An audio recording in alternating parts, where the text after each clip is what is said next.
সামনে কুরবানি গরু মোটাতাজা করার সময়। আর এই সময় গরু মোটাতাজা করার জন্য এই ভিডিওটা অবশ্যই আপনার কাজে লাগবে। তাই ভিডিওটা শেয়ার করে রাখুন যাতে হারিয়ে না ফেলেন। আসসালামু আলাইকুম। আপনারা অনেকে আছেন আমাকে বলেন যে, "ভাই আপনার গরু এত সুন্দর মোটাতাজা হয়, আমাদের গরু কেন হয় না?" দেখেন আমিও কিন্তু ষাঁড় গরু পালন করতেছি। আমার গরুও কিন্তু প্রচন্ড উত্তেজিত থাকে। আপনারা যেটা বলেন যে, উত্তেজনায় আপনাদের গরু শুকিয়ে যায়। কিন্তু আমার গরু এত উত্তেজনা, এত সমস্যার পরও আমার গরু কিন্তু খুব সুন্দর মোটাতাজা হয়। আর এর পিছনে একটা কারণ আছে। এই গোপন কারণটাই আজকে আমি এখানে প্রকাশ করে দিব। যদিও এটা আমি এর আগে অনেকবার ভিডিওতে আপনাদের দেখাইছি। কিন্তু তারপরও আমি আবার নতুন করে আপনাদের দেখাচ্ছি এই কারণেই যে, যেহেতু প্রতিদিন আমার চ্যানেলে নতুন অনেক ভিউয়ার্স যোগ হন, অনেকেই জানেন না আমি কিভাবে গরুকে খাবার দেই। তো আশা করি আজকের ভিডিওটা তাদের জন্য অনেক গুরুত্বপূর্ণ হতে যাচ্ছে। তো আপনারা এখানে দেখতে পাচ্ছেন যে, আমি খাবার তৈরি করতেছি। আমি মূলত আমার যে গরুর খাবারটা এটা নিজেই তৈরি করি। এটা নিজে তৈরি করার পিছনে একটা কারণ আছে। বাজারে বর্তমান গোখাদ্যের দাম অনেক বেশি। আপনারা জানেন যে ১ কেজি গমের ভুসি কিনতে গেলেও ৫০ থেকে ৫৫ এমনকি ৳৬০ পর্যন্ত লাগে। সেইখানে আমি নিজে খাদ্য তৈরি করলে আমার প্রতি কেজি খাবার পড়ে ৳৪২ থেকে ৳৪৩। এলাকা ভেদে কোনো এলাকায় ৪৫-৪৬ ও পড়তে পারে। কিন্তু তারপরও ভালো যেহেতু বাজারে ১ কেজি ফিডের দাম বর্তমান প্রায় ৳৫৬ থেকে ৳৫৭ ভালো মানের একটা ফিড। এমনকি অনেকে ব্রয়লারের ফিড খাওয়ান যে ফিডের দাম ৳৭০ ৳৭৫ প্রতি কেজি পড়ে। সেই জায়গায় ৳৪৫ আহামরি কোনো টাকা না। অনেক খরচ কম অন্যান্য রেডি খাবারের তুলনায়। সেই হিসেবে কিন্তু আমার গরুর খাবারের খরচ অনেক কম হয়ে যায়। যাই হোক এখন আসি মূল কথায়। এই যে দেখতেছেন আমি খাদ্য মিশ্রণ করতেছি, এইখানে কিন্তু অনেক ধরনের খাবার দেওয়া হইছে। যারা পূর্বে আমার খাদ্য তৈরির ভিডিওগুলো দেখছেন তারা তো জানেনই আমি খাবার কিভাবে তৈরি করি। যারা জানেন না তাদের জন্য বলে দেই, এখানে কিন্তু ৪ থেকে ৫ প্রকার কিছু খাবার আছে এবং ১৪ প্রকার মেডিসিন আছে। এই মেডিসিন এবং খাবারের সমন্বয়ে কিন্তু আমি এখানে খাবারটা তৈরি করতেছি। যেমনটা আপনারা দেখতে পাচ্ছেন যে আমি এখানে কিন্তু অনেক ধরনের মেডিসিন দেই। যদিও এইটা আমার অন্যান্য ভিডিওর একটা ক্লিপ। কারণ আজকে আমি মেডিসিন দেওয়া এই ভিডিও করি নাই। এর কারণ হলো আমি চাচ্ছিলাম না ভিডিওটা অনেক বড় যাতে হয়ে যায়।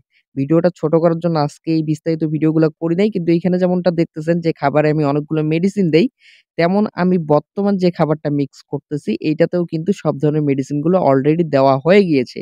তো মেডিসিন গুলো দেওয়া কমপ্লিট এরপর কিন্তু এখন আমি খাবারটা মিশ্রণ করতেছি যেটা আপনারা দেখতে পাচ্ছেন। তো এই খাবারটাতে আমি তো শুধু মেডিসিন দেইনি সাথে আরো কিছু খাবারও দিয়েছি। তো আমি এক নজরে আপনাকে বলে দেই যে কি খাবার এখানে আমি দিয়েছি। এখানে আমি প্রতি ১০০০ কেজি খাবারে ভুট্টা দিয়েছি ৪০০ কেজি, ধানের কুড়া দিয়েছি ১৫০ কেজি, ব্রান দিয়েছি ২০০ কেজি, মসুরির ভুসি দিয়েছি ১০০ কেজি, সয়াবিনের খোল দিয়েছি ১৫০ কেজি। মোট ১০০০ কেজি খাবার আমি এখানে মিশ্রণ করতেছি। এইখানে আমার মোট ১০ দিনের খাবার আছে। আমার কিন্তু মাসে ৩ টন খাবার হলে চলে যায়। আমি মোটামুটি ১০ দিন ১৫ দিনের খাবার একবারে তৈরি করি।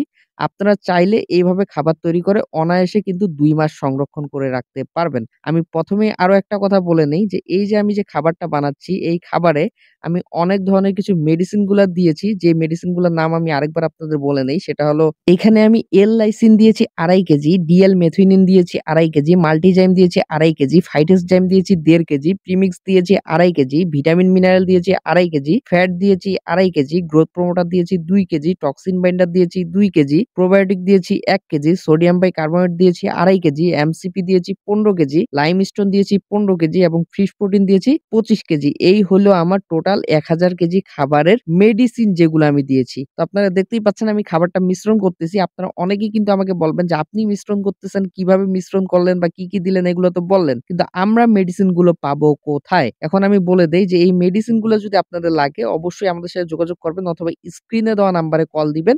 এখান থেকে আপনারা অনায়াসে এই মেডিসিন গুলা কিন্তু খুব সহজে দেশের যেকোনো প্রান্তে নিয়ে যেতে পারবেন। এখন যেমনটা দেখতেছেন যে আমি খাবারে প্রোবায়োটিক দিয়ে নিচ্ছি। অর্থাৎ আমি যখন পরে মেডিসিন গুলো মিশ্রণ করি তখন আমি প্রোবায়োটিকটা দিতে ভুলে গিয়েছিলাম। তাই আমি নামাজে গিয়েছিলাম আজকে যেহেতু শুক্রবার নামাজ থেকে আসার পর আমার যখন এটা মনে হইলো যে এই প্রোবায়োটিকটা এখানে পড়ে আছে কেন? মানে ওইটা আমি প্যাকেটটা দিতে ভুলে গিয়েছিলাম। পরবর্তীতে এই প্রোবায়োটিকটা কিন্তু আমি আবার ছিটিয়ে দেই খাবারটাতে। মানে আমি এর আগে ১৩ টা মেডিসিন দিয়েছিলাম। একটা মেডিসিন দিতে ভুলে গিয়েছিলাম। এই কারণে পরবর্তীতে আমার ১৪ তম মেডিসিন মানে এই প্রোবায়োটিকটা আমি কিন্তু আবারও দিয়ে দেই। কারণ প্রোবায়োটিক খাবারে কখনোই মিস করা যাবে না। কারণ এই প্রোবায়োটিকটা যদি খাবারে না দেওয়া হয়, এই খাবারগুলো কিন্তু গোটাটাই বের হয়ে আসবে, ভালোভাবে হজমেই হবে না। তো এখন যেমনটা দেখতে পাচ্ছেন যে আমি খাবারটা বানিয়ে সাথে ট্রাই করার জন্য একটা বালতিতে করে নিয়ে নিলাম। এই বালতিতে করে নেওয়ার কারণ হলো যে আমার খাবারটা গরু খাচ্ছে কিনা। আপনারা অনেকে বলেন আপনারা খাবার তৈরি করেন তারপর গরু খায় না। যদিও এই খাবারটা আমি আজকেই বানাইলাম, মানে এখনই আমি কেবল বানালাম। বানানোর পরও কিন্তু দেখেন সাথে গরু খাচ্ছে কিনা এটা ট্রাই করার জন্য আমি একটা বালতিতে খাবারটা নিয়ে নিয়েছি।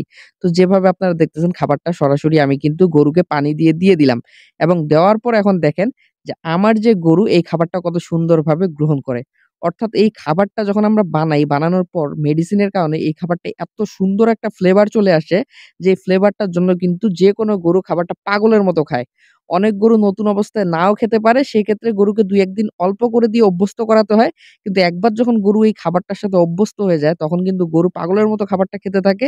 কারণ খাবারটা তার নেশায় একটা পরিণত হয়ে যায়। আর এই খাবারটার অনেক সুন্দর একটা ফ্লেভার আসে, যে ফ্লেভারটার জন্য কিন্তু গরুকে খাবারটা আকৃষ্ট করে ফেলে। এই ভিডিওটা যাদের সামনে পড়বে আমি সবাইকে বলে দিতে চাই যে সামনে যেহেতু কুরবানি, আপনারা গরু পালন করলে কিন্তু অবশ্যই আপনাদের খাদ্য তৈরি করতে হবে এবং খাদ্য তৈরি করতে গেলে কিন্তু এই ভিডিওটা অবশ্যই আপনাদের প্রয়োজন হবে। তাই সবাই ভিডিওটা শেয়ার করে রাখুন এবং নিজ টাইমলাইনে রেখে দিন, যাতে যখন ইচ্ছা তখন ভিডিওটা বের করে আপনারা নতুন করে নিজেই কিন্তু খাবার তৈরি করতে পারেন। তো যেমনটা দেখতেছেন আমার গরুটা খুব সুন্দর করে খাচ্ছে এবং আমার খাবার বানানোও কমপ্লিট।